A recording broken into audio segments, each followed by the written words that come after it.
and gentlemen, we'll get started. There are a few more people still coming in, but I appreciate you coming out at dinner time. My name's Rick Bowles. This is a firm over here that, like 30-some odd years ago I started. My son and partner Brad is here. We appreciate you coming out to meet with us and talk to us about the unfortunate circumstances that have been developing out where I guess you all live. We've got a little bit of news about Aaron here is the genius. There you go. Okay, this is a little bit about our firm, and we are located in Wall Street. We have we've got 20 lawyers.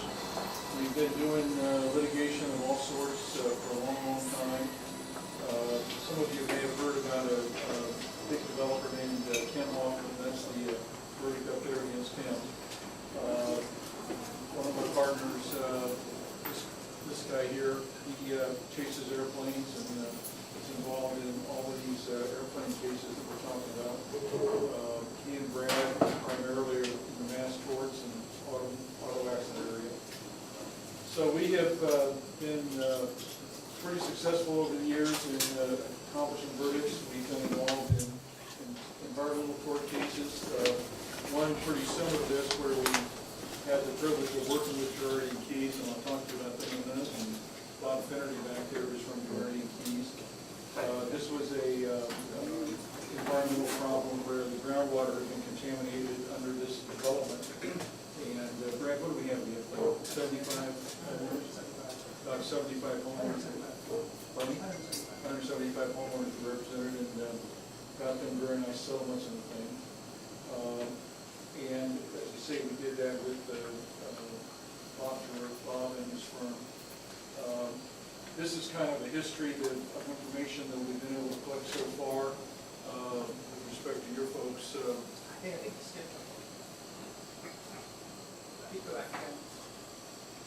There we go. Sorry. That's Gerardi and Keys. Bob Finnerty's here, and he'll come up and talk a little bit. And one of the things that's nice about our suggestion here with partnering with them is they are really one of the preeminent firms any place in the world in mass tort litigation and in large cases. They're located in Southern California. We partner with them and we'll take care of the work up here, and they'll help us with that. But they have, as you can see here, they have done a lot of cases like this, and so it's a real privilege to have them willing to partner with us on this thing. You probably all recognize some of the names on here, but when Aaron Brockovich was the thing that kind of led us to come together on Colony Park, and they've just, I think Bob will tell you about that, but they've just finished getting a very large settlement in a similar case. They'll be up here. They were involved also in the PG&E Cemetery fire case. So this is the history that we've been generating on what's going on out of Hunters Point. And most of you probably are familiar with this, but the U.S. Navy, of course, was there for so long, and they contracted with Tetra Tech to perform the remediation work out there. We understand that at least a couple of the Tetra Tech people are serving felony convictions for having falsified the records and the cleanup reports that they were supposed to be, what they're supposed to be doing. 2012, information started going public that the cleanup was not working. Verna, of course, has built most of the homes out there. And now the sampling data that they've been talking about appears to be not only falsified but questionable. This is parcel map of the various parcels out there. You all are probably more familiar with this than we are, but this is what they've got going on to develop out there.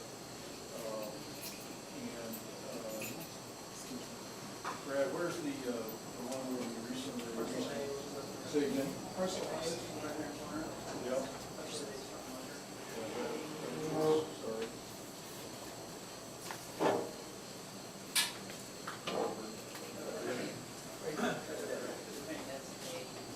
That parcel. Two ways. Thank you. So it's a major development, a major problem. Excuse me, Yes, ma'am. before you go any further, where did they dock the ships? And the parcel laid to the left or to the right? I think To that the right, I think that was I heard it right. So there are 3 dry docks over there. right. Yeah.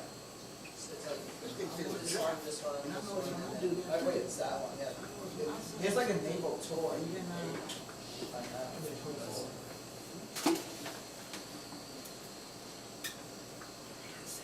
So some of the history with Tetra Tech up there, Tetra Tech, of course, would be one of the major defendants that we'd be talking about.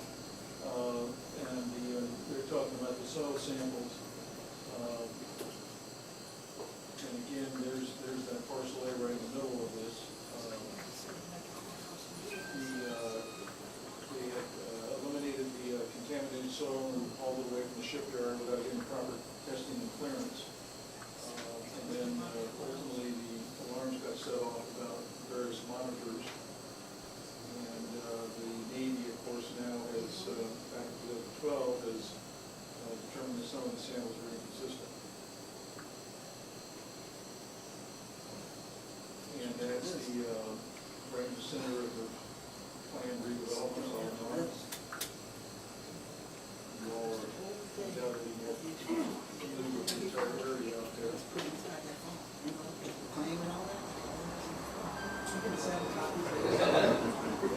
right, everybody wants to. Lennar is, of course, they want to claim that they're doing the right thing and done the right thing for everybody, but they are certainly one of the folks that would be a target in the litigation along with Tetra Tech, because they're the ones that have obviously sold it to you and haven't done the due diligence that they should have done to make sure that we're in a situation that you're getting what you're paying for. And obviously, for all of you, the concerns out there, understandably, are first your health and the health of those that are near and dear to you, and then the value of your properties. And property value issue is, is a huge one for all of your purchased properties out there. So this is, Brad, you want to talk about these recent developments out there? This came from a meeting just last week that we had. You need to step out. Yeah, sorry about that. This came from a meeting just last week that the EPA and the Department of Toxic Services had, and they were talking about the scanning that's been being done in the community over the last 6 or 7 months. And this is the different findings that they had. But the biggest abnormal anomaly was the direct marker that was found when they had said that there was no problems with parcel A, other than they found that. So that's obviously a big concern. In terms of the testing, the question was asked by a very smart resident: how far down are you going? Because contamination doesn't just sit on the top of the surface; it's been there for a long time. They go, well, we're going 6 to 12 inches. Well, Bob's going to get up here and talk about that, but 6 to 12 inches, that doesn't do you any good. It goes deep. It's old property. Going 6 to 12 inches doesn't help you. And the radioactive deck marker that was found was, of course, found in a place where it didn't belong. And the theory of that is, of course, that they were grading and that was how they were supposed to be dealing with the radiation, and they were moving all of it around, which doesn't help anybody. So what's it mean for you? Diminution of property value. This is the question of if you're trying to sell your house. Everybody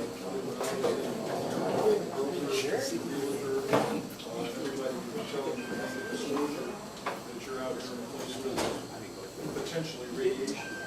That's clearly in fact value of somebody trying to resell a property.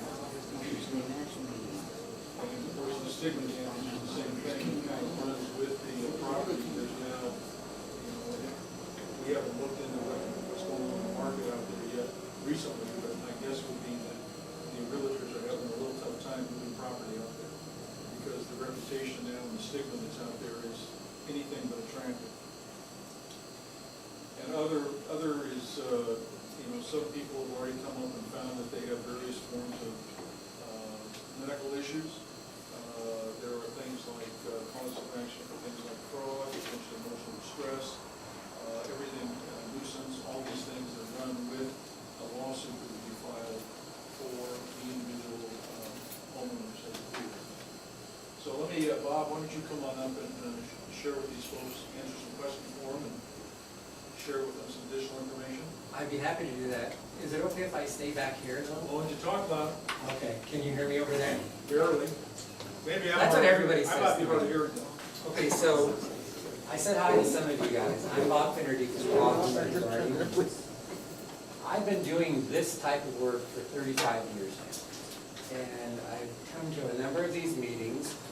And first of all, let me say, I feel for all of you. Okay? You're being told that your greatest asset might have some problems. You're being told that your loved ones are potentially exposed to very harmful chemicals or radioactive materials. It's bad news. We're sorry, we're the ones that bring it to you. We're not here saying, okay, come to our law firms, we're going to take care of everything. We're here because there's a real environmental issue. And at this point in my life, I think more about what we do, Rick and Brad and my firm, as being an environmental issue as opposed to we're trying to pursue lawsuits. Okay? I mean, we all want to live in clean environments that are healthy for us and for our families. We all want to be able to look to the future for our families.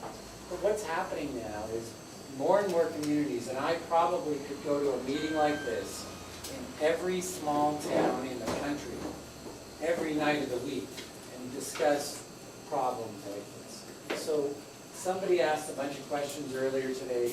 We'll try to address those as we go through, Mr. Vanderloop. Okay? But this is not the moment for that. This is the moment to suggest to you that there's a problem here.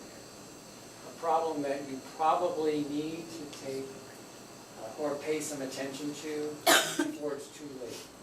Okay? Not too late to run away from your neighborhood, but we need to start addressing it. And what I mean by that is, sometimes law firms actually do good things and do the right thing. For example, we just finished a case where for a community much like yours that was built on an old oil tank farm down in Carson, California, we were able to not only get some real compensation for the people who lived there, but we were also able to get remediation for the entire neighborhood where they dug down. Right now, as I'm speaking to you, they're digging out 12 feet of soil surrounding every one of the 258 homes in the neighborhood. Okay? Now, these homes were built in 1960, and of course, the builder said everything's fine. We have a clean bill of health from the EPA. We've been told that there's no problems. You're all going to be fine living here. We built quality homes here. And lo and behold, 60 years later, methane started to appear, benzene started to appear. It got so bad, the local fire department said, there's an explosive potential for this entire neighborhood. So, yeah, you have an issue here. We need to start talking about it, and we need to start addressing what's going on. Okay? So, I don't know how else to address these. I think in my advanced years, I want to come right to the point and say, there's a problem. We're hopeful that we can help you address it. And we'd like to be able to address any concerns or questions you have at meetings like this. We don't anticipate that this will be it. You know, we anticipate that there'll be other law firms around. We already know of a couple other lawsuits that are out there. One of the other law firms I happen to know very, very closely, and I hold them dear to my heart. I have a number of very good friends in the Kachet firm. We worked very closely with them for the San Bruno gas explosion case. I'm not one to brag, but we've done quite well over the years. We walked out of San Bruno. I'm not a local law firm. We came out of that with the highest settlement of any of the cases by far. We were told by all the judges up here that we were the ones that carried the day. Now, I say that in full admiration of the Ketchett firm, which is a tremendous firm, okay? So, I don't want any of you to think that we're in real competition with other law firms. Of course, everything we do is competitive. But, you know, there's a problem here. I imagine you're all going to be represented by good law firms, okay? Okay, great. So yeah, I just want to first thank you, your law firm, and everyone else who is, involved in the community for coming out here. I just want to kind of understand like where we're all coming from, and like, by a show of hands, like how many of you guys live like right here at the Hunters Point new development, parcel A, just so that like, you can kind of understand where we stand. That's us. Okay. So I mean, 941. it's. I just have a lot of questions right now, like a lot of it is coming off, on the top of my mind. One of them is, we're kind of making this assumption, like this leap, right? That there is an environmental issue, that there is this problem right now. And, I've looked into this, and I have friends that are in the EPA, and I have friends that, that went with, like, we went to school together at Berkeley. Now they serve on the environmental boards. Like, they know about these issues here with radiation. And what they tell me is that radiation is like the least of our concern there. It's more like dioxin. It's like the chemicals. So, like, is your law firm willing to like hire independent like health panels to understand more about this, or how are we gonna know for sure like this is the problem? So that's the first topic. The second one is, and this is a question I've always asked myself, I hope you have some answer to this, and it's, like, why did Tetra Tech fake the reports? Like, who is involved, right? So, like, questions like this comes up, and I always think, follow the money. Who stands the most to gain out of this, right? So I started thinking, like, is Lennar, or is it the city? Like, so I have no idea. No one's talking about this. Like, there's no any kind of reports I can find on the open investigation. So it would be really great for the law firm to kind of answer some of these questions. Yeah, that's just, kind of me rambling right now. But that's okay, you brought up a couple of really good points, because part of us bringing lawsuits like this is to open the discussion, to bring the discussion out in the open so that communities can understand what's happening, okay? I mean, there's a great number of people who live in these communities that aren't here tonight. You mentioned Berkeley. I can honestly tell you we use some of their Berkeley entities in a lot of our cases. Now, of course, I also see them on the other side of some of my cases. But all of these cases require experts to talk about what's going on. So as Rick mentioned, what we know right now is that Tetra Tech committed fraud. Now, the full extent of it, we don't know yet, okay? So there's going to be additional testing. I can tell you that in most of these cases, there's questions that go on for years. I mean, we as lawyers try to find out what's going on, but these remediation projects usually take decades. Yeah, so to help answer that, the people who get sued, in this case we're talking at least Tetra Tech and Lennar, they're not going to just roll over and play dead. They're not going to just roll over and say, here's my checkbook. You get there, we get you there in terms of recognizing your value, getting them to do something by a lot of investigation, a lot of depositions, and by having experts that convince them and their experts that they've got a problem. And that's a part of what the lawyers do for you in bringing you all together. And that's a part of why, from the standpoint of a lawsuit like this, why the law firms need to have many plaintiffs to represent so that there is the synergy and also the value there to pursue it. But as Bob says, the process takes a while. I think the Colony Park case, Bob, we had was like 4 years. Union Pacific was the defendant on the other side, and I think probably there were 8 or 10 experts, 4 or 5 on each side. And so that's a part of what has to be brought to the table. So during this process then, like with the many plaintiffs coming forward, it's gonna be a long process. Obviously, definitely the environmental and health concern is one of them, but a lot of us are concerned about, our investment, right? So you talked about public opinion, and during that time of the lawsuit, right? I can just kind of play this out, so many lawsuits, it's definitely gonna drive down public opinion, it's gonna be really tough for us to sell, and much less, fulfill, the newer units, what do you, that's definitely a concern as a law firm you think about. So how do you balance that? What do you think Well, about that? that's, the time is a problem in a lawsuit like this. It takes a long time to get the defendants to come around to the table and be willing to do something significant and settle a case like this. And part of what we are trying to accomplish, in addition to what Bob's saying, trying to bring out what really is going on and what the truth is of the circumstances and what needs to be done to protect the community. Part of what we're trying to accomplish is to get them to recognize what they've done to the value of your property and to get them to provide you compensation for that. And again, that takes experts and it takes time and it takes being able to show them what they've done. And in the case, in some cases, just want to right there, some cases where you've got somebody that's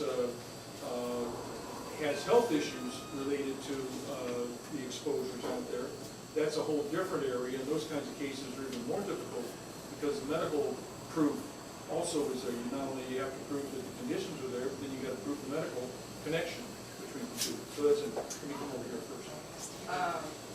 First of all, I want to see the show of hands with people who were born and raised up on this hill. I didn't hear the question. I'm sorry. Born and raised up on this hill. Born and raised in Okay, been exposed to all this stuff that's been going on since I was a little girl. Born and raised here. Yep. You sound like you've been, why did you move here? Why did I move here? Yeah. Yes, I've been here for 11 years now. Why did you move to Hunters Point? It's the only place I can afford, honestly. Okay. Yeah. Okay. I'm sure the same reason that your parents moved here, it's affordable. Excuse me, no it wasn't. We had nowhere else to go. So any other que- excuse me, I'm I'm not sorry. done. My families lived up here.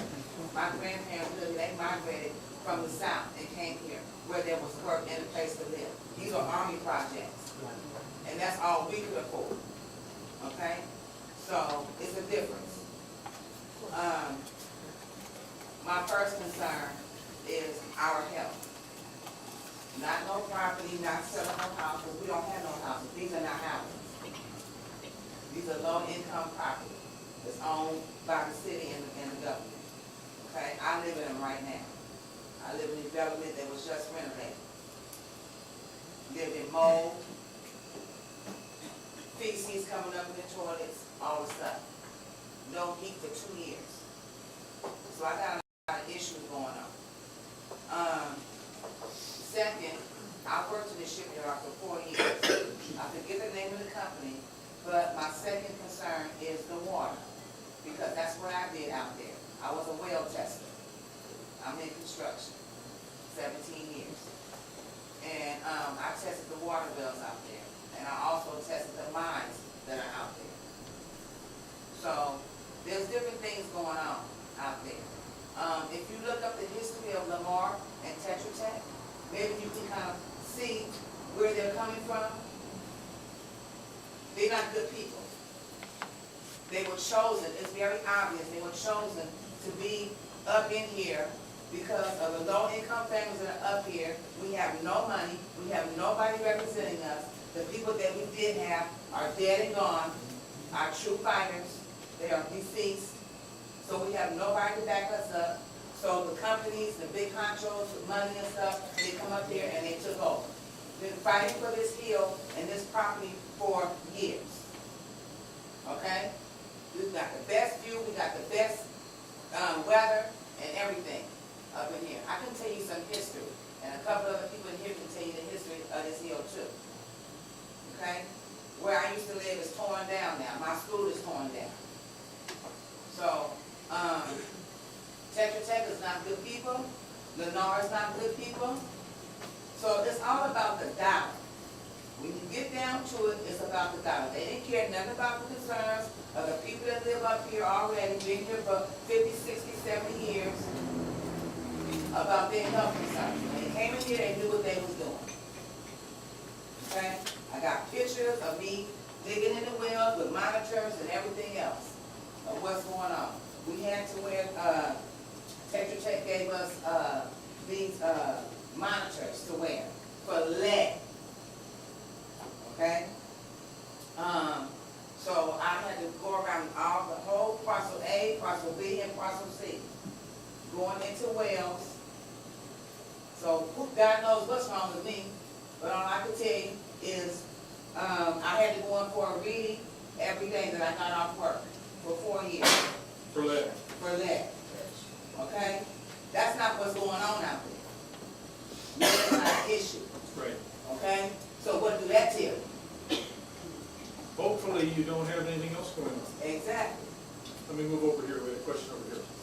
I appreciate you guys coming out and giving some type of presentation in regards to what's going on in the community. I'm Francine, and I live right next to the shipyard over in the Morgan Heights Homeowners Association. Been here about 27 years. Maybe not 50, but we are having some of the same Yeah, you are. issues Yeah. that you guys are experiencing. One of the things I want to ensure that we don't overlook some work that's already being done on the environmental impact study that was done by Hastings Environmental Law Clinic. We did a toxic profile in cahoots with Through the school? Right. So I just want to ensure you guys pull that data because they're showing some of the same issues Good. that you're seeing now. So it's very pertinent, important information. We sound the alarm before they even begin to build at the shipyard. They blew us off. Now you guys are dealing with results. Thank you for that information. You bring up a good point. One of the things that you all need to consider is what we as lawyers call statute of limitations. And that's when your right to bring a lawsuit begins to run. And that begins to, the definition of the statute of limitations is it begins to run when you should know you have something to sue over, or when a reasonable person would know that you have something to sue over. And as the world has evolved these days, there's so much publicity out there about issues out at Hunter's Point that the statute of limitations is going to become a defense that all of these defendants will be trying to assert. So whatever decision you make in terms of going forward, if you decide you do want to go forward, you don't want to wait too long. Typically, like a personal injury lawsuit, statute of limitations a couple years, property damage is probably a couple years also, breach of contract is 4 years, fraud is 3. So what happens is that'll be one of the things that most likely the defendants will try to assert is, oh, well, you all should know that. Yes. So since we don't know the effects on our health as of yet, and it might not come out for another 50 years, 60 years, what's I understand that there's a statute of limitations, but not having a thorough understanding of how everything's going to affect us. Sure.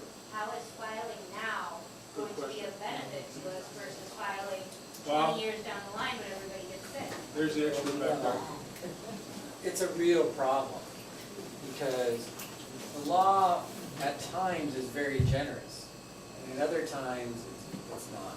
So what we see all too often in cases like this, people will say, I'm going to wait and see if I get sick. And then some part of the litigation commences and the person sits back and says, I'm fine. And then all of a sudden, too much time is running and they say, now I'm sick. Well, it may be too late at that point. The statute of limitations is a very complex issue that we lawyers work with all the time. And I can tell you, in my younger years, I had a case involving radioactive materials from the Santa Susana field out in the West Valley and the San Fernando Valley down in Southern California. And we brought that lawsuit knowing full well that they had released radioactive materials into the neighborhood. But the data, going back to the expert issue, wasn't sufficiently developed yet, that we were thrown out of court in no time at all when we were trying to prove that people were harmed. And one of the reasons for that was because very few people were showing actual injuries in response to their exposures. Well, lo and behold, that study regarding that field is still going on today, 30 years later. And now the data is clear that not only was the neighborhood that we were looking at exposed to sufficient levels to cause real problems, and we're starting to see the very types of problems that radioactive exposure causes in those neighborhoods. But we're now coming back and saying to the court, hey look, you threw this case out 30 years ago. These same people now are harmed, and they're showing the harm from that exposure from 30 years ago. Well, it's a real dilemma that the courts are having and we're having as to whether or not we're going to be able to pursue that. Okay, so what Rick was talking about is you have to get your feet into the game, okay, and say, here's what we're concerned about, here's what's happening now, as opposed to sitting back and saying, I'm going to wait and see, because sometimes the law is not very helpful with the wait and see approach. So I do understand that, but if we were to get a settlement now, let's say You're 5 not going to years. get a settlement. Well, if we You're were to not. get a settlement 5 years from now, Let's be clear, okay?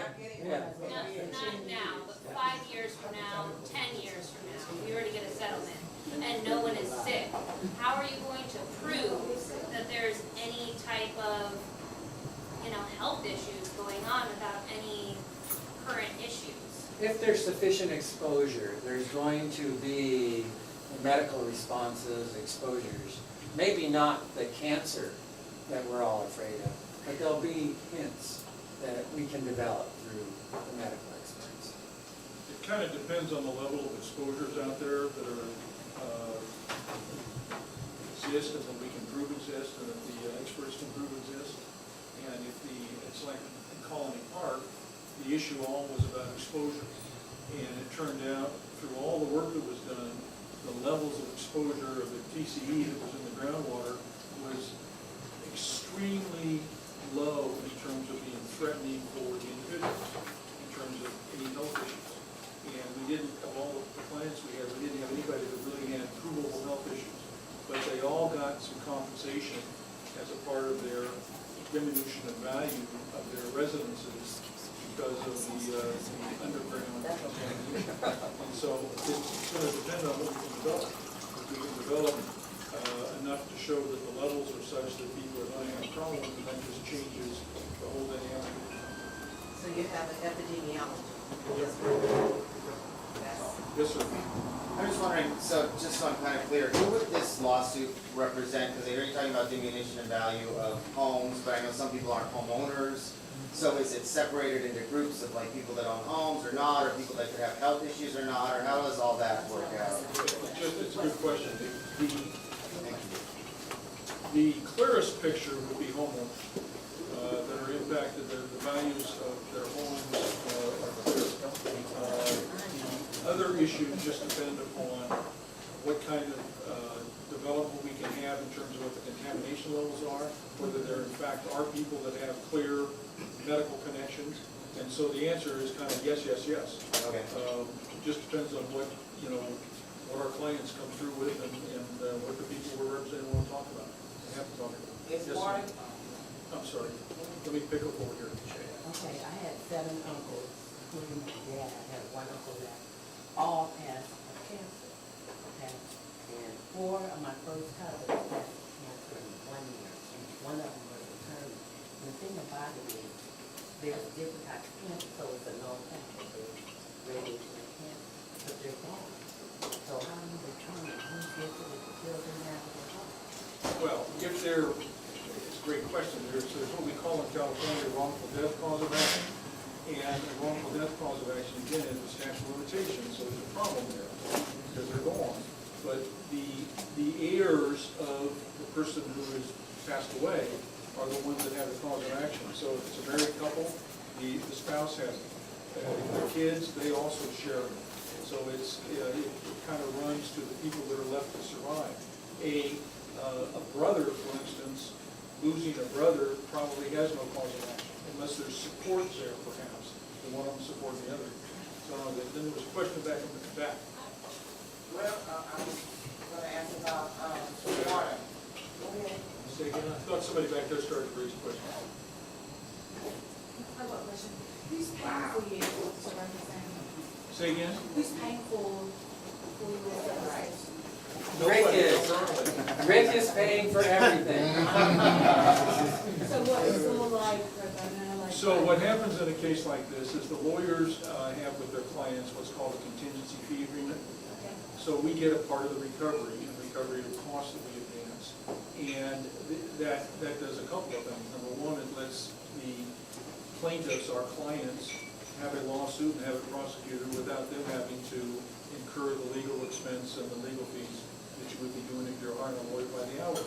Secondly, in a contingency fee case, of course, we are right there with you because we are sharing in the recovery with you. So it's in terms of the experts and things like that, we advance those costs. Yes, ma'am. Oh, if there's no settlement, when will we be compensated? I mean, Pardon me? if there's no settlement, Yes. when will we be compensated?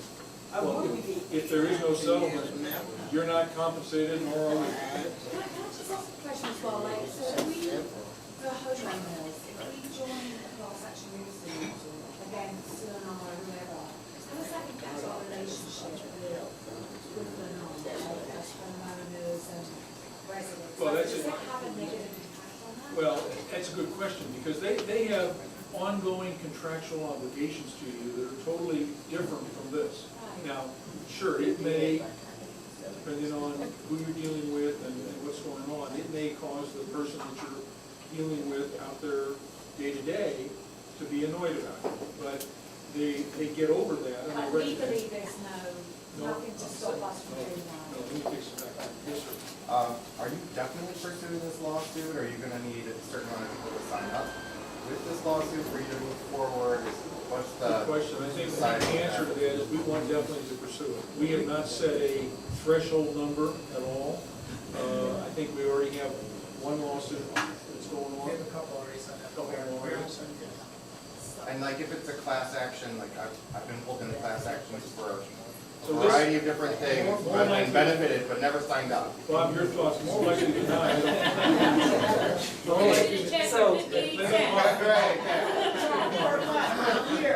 I've received 24 class action notices in my life that I can remember. I've never turned in a card. I mean, I just don't get it. My law firm does class actions. I've probably brought one or two. I don't think that they're the best way to pursue cases like this. I mean, our goal is to make sure that we're representing your interest in something like this. Yeah, we could come in and probably file a class action and settle it all out for some money to us and next to nothing for you guys, but that's not our goal. I mean, we've been at this for a long time. We actually do believe we should be doing the right thing. So what we normally do is we bring the cases together and get them coordinated. So they're before the same court and typically the same judge, but you'll all have your individual lawsuits. Yeah, and by doing it for you all as individuals, it is, you're not just facing you're not going in there as a faceless crowd. You're going in there as however many clients we have, the court, the other side, everybody else knows, this is an individual group of people, and they're individuals, and they're being pursued for individuals. And so they know they have to deal with the individuals and the value of each of those individuals independently. So that's now, there's a question way back there. Right here. Yes, yes, ma'am. Yes, Right. ma'am. Okay, my question is that, what exactly is the side effects of this mesothelioma, asbestos radiation that we're supposed to be in the air and, killing everybody or whatever? Bob, did you hear the question?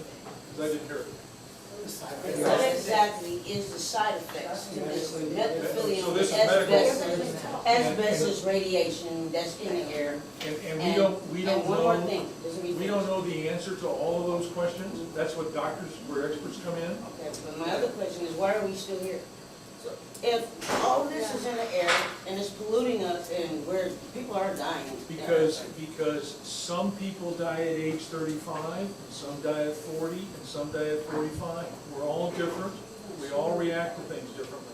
There are probably a bunch of people that have already had negative reactions out there. Yes, sir.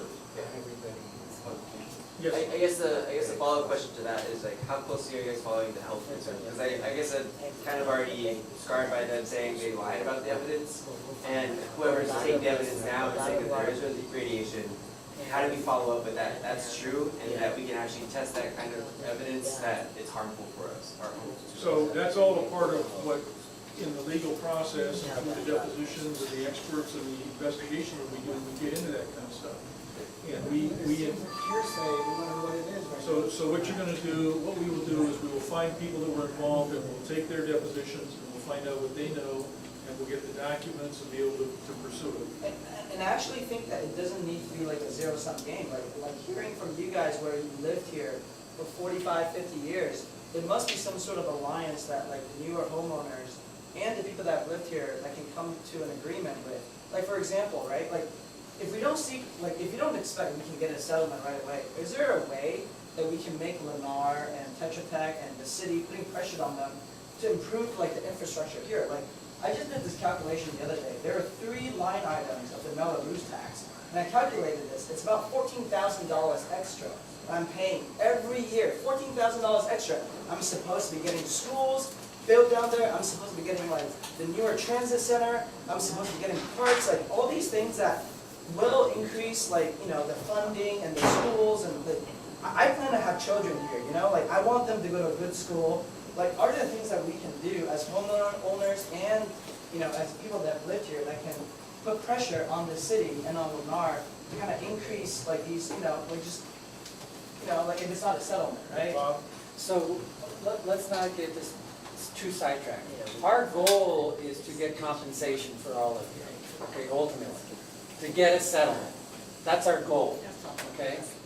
But in the meantime, as part of our representation of you, we also advocate to the local governmental entities or the regulators to make things better. And often what happens in these cases is not only do we get compensation for you, but we get remediation from other entities that come in and demand it. Like in many of my cases, the water board will come in and demand that the groundwater be cleaned up. Well, it's not always that our defendants are the ones who are responsible for that. And so they'll bring in who is ever the responsible party, or keep going until they find somebody who can pay for that. So part of what we bring to the table when we represent you is we continue to advocate all of your interests to the local government boards and regulatory agencies. Yes, ma'am. Just to make sure I understand, your presentation is property is your keyhole, that's your keyhole in making money this lawsuit. Well, that's a starting point. That's the starting point, but that's a big starting point, Yes, it is it is. not? Yes, it And is. all the other stuff that you can pull along with it, you're dragging it in here to make it even that much more explosive. Yes, ma'am. Let's not use the term explosive. I said make the case even stronger. How's that? How about Much better. Okay. About how many people do you have as of today? So I think we've only got a couple signed up already. Yeah. We just got involved, we got involved less than 2 weeks ago. And So we've been contacted by probably 25 people. And So there are 2 lawsuits going on, right? There's 2 different. Well, there may be, There's 3. at least there's maybe There's 3. 3. So how do we know as people in the community which one to sign up for? Can you sign up for all 3? So one of them is a class action that's been brought on behalf of, I think, 28,000 people. That one is, we don't think that will be certified as a class because there's too many complicating factors with that. I think they have, I want to say like 100 or 110 former workers and maybe some residents that are part of that as well. But we don't believe it will become a class. So This is what confused. What's the It's name of that confusing to me to even know this. How do we? we're like Bob said, we're not gonna talk bad about other attorneys, and that's just, we're not gonna do that. But there are different interests in that lawsuit attorneys. Class action. We don't say this be a class action. We say it be an individual, each individual will be coming together as one plan, but it's not gonna be a class action, because we only qualify for a class action. If we wanted to, we could file a class action on behalf of all of you tomorrow. okay, if we wanted to. We just need one of you to do that. Yeah, but we don't look at these types of cases as being very good for class actions. They're not good for you. So that's why we're having a meeting like this. I mean, part of it is we want to meet you, we want to learn more about you, and we want to continue to understand what's happening out here. Okay, so it's not a question of who's rushing first to the courthouse. We want to make sure we know what's going on. And the answer, your question's very good. How do you pick between a couple law firms? Abundantly qualified. Bob mentioned the Kochek firm, good firm. We're not going to badmouth them at all. Of course. And we just think that we can do the job for you, or we wouldn't be here. And, you know, they've been successful, we've been successful. And I think in this situation, both cases will be successful. And it is simply a matter of you all having to make a decision of whether to flip a coin or whether you like Bob's tie versus somebody else's tie. There's sometimes. My grandson picked this out for me. That was a good choice of examples, Bob. But it's that's one of the problems with the legal profession is an awful lot of people have friends that are lawyers and they go to them and say, oh, I got this problem. And the lawyer says, oh, I can handle that for you. Well, I've tried an awful lot of cases that I should never have won because the lawyer on the other side did exactly that and should never have been trying that case. It's a matter of, figuring out who you're comfortable with, what the reputation of people that are going to be working on are, and then you got to make a decision and hope you made the right one. I mean, we wouldn't be here if we weren't confident that we made the right decision. So that's kind of all I can tell you about how to go with that process. Yes. Yes, I have just, I'm a homeowner, and I was wondering, since I purchased a home in the Shipyard, am I living around landfill? Is it landfill? So we live around? We live on landfill. What's your, thank you for that. We live on landfill. All this whole hill is landfill. From the top to the bottom. All Baby, 3rd Street, this is all landfill property. Now, my hand been up for the loan. Yes, ma'am, you do. So, we had applications that were given out all around this hill, and other times more. Nothing was on the application about homeowners at all. It's all about your health conditions, how long you've been living over here. If you have any health conditions, you can go to the doctor, and if so, explain your condition, or you compensated from work, all of everything in this nature. That was probably the class action, Okay, so what I want to know is, if we receive these applications, where is an application asking us about our property? Well, the reason for having you here is for you to be able to see us, talk to us, listen to us, and if you're interested in having us represent you, then we will get into the issues of where do you live, what do you have going on, what are the health issues, if there are some, what's your property, and those kinds of things. We think it's kind of premature to send out questionnaires to people, asking them personal information, things like that, without them knowing where it's coming from and why it's coming and what's going on. So that's why we're here. Okay, so you guys are separate lawyers here, are separate from the people who send out questionnaires about our health. I think that's probably related to class action.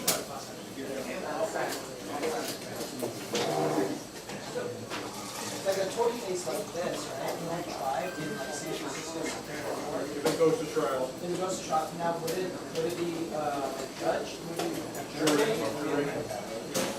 Now, just as a kind of an aside, cases like this almost never go to trial. They never go to trial because the defendants understand that if they have to go in and face a jury of their quote-unquote peers, it's your peers they're facing, and those peers are not going to be very happy with the defendants. Especially in San Francisco. Of course. Yeah. So this kind of a case highly unlikely would ever go to see a court for trial. So what's their strategy then? Like how would they delay this? You know, like, what would be the back and forth, what would be the ball? Like, Well, they will try to hide information, they will try to denigrate the plaintiffs, they'll try to say the values haven't been reduced. They'll try to, if there are health issues, they'll try to get experts that will confound the health issues. It's just, that's their strategy. They try to keep out of the courtroom. Eventually, they have no choice but to either settle the thing or get in the courtroom. Yes, ma'am? I just had a question, I'm trying to articulate it properly. So we live in the Hunters Point in the Shipyard in the 60-unit, like, BMR rentals. And I understand property value, I understand all that health issues, but this is 60 units of all low-income family. And I'm just wondering, is there room in the case for just exposure in general? Because we've got kids, you know. So last night I attended a fundraiser for Public Justice, which is an organization that reaches out to the poor. And one of the topics of conversation that we had was, how do we maintain low-income housing? I mean, how do we provide housing units when we're in a real estate crunch now where they're always being squeezed out? Well, in every environmental case we have issues like this. And so it's certainly something that we, as lawyers who are proud of what we do, look out for. Okay? I mean, that's part of what we want to bring to the table, that we're interested in that issue. So just the fact that the city and county of San Francisco brought all of us over here, when we're now exposed to it, and they tell us that our only option is to leave, we can't go anywhere, so we're stuck So we advocate. with kids, you know. There's all sorts of other areas in San Francisco where they tried to do that. Yeah. We've been successful in a couple other areas fighting that. We got another question up here? What if there are two people that own one property, and one sign up for this lawsuit and one sign up for this other lawsuit? I'm just being real. Probably want to drive themselves crazy. because you own that property together. Now, if one of them had a health issue and one of them didn't, and you wanted to split those up, then maybe that would be something you could do. But the sharing of the ownership of the property really, just for sake of convenience, ought to be through one lawsuit, rather than split up between two. But if one have health issue and the other one don't, just where you going at, that's the situation I'm dealing with. So, would you then, you still can't split? Well, if one has a health issue that is related to the exposures, I suppose that you could split that. But it would seem to me that it would make sense to keep them both together. If your partner's owning a piece of property, and in addition to having diminution in value, you're also showing that there's some health issues, you're simply enhancing both sides of that. Any other questions? Well, we appreciate everybody coming out tonight. We've left information over there on the counter about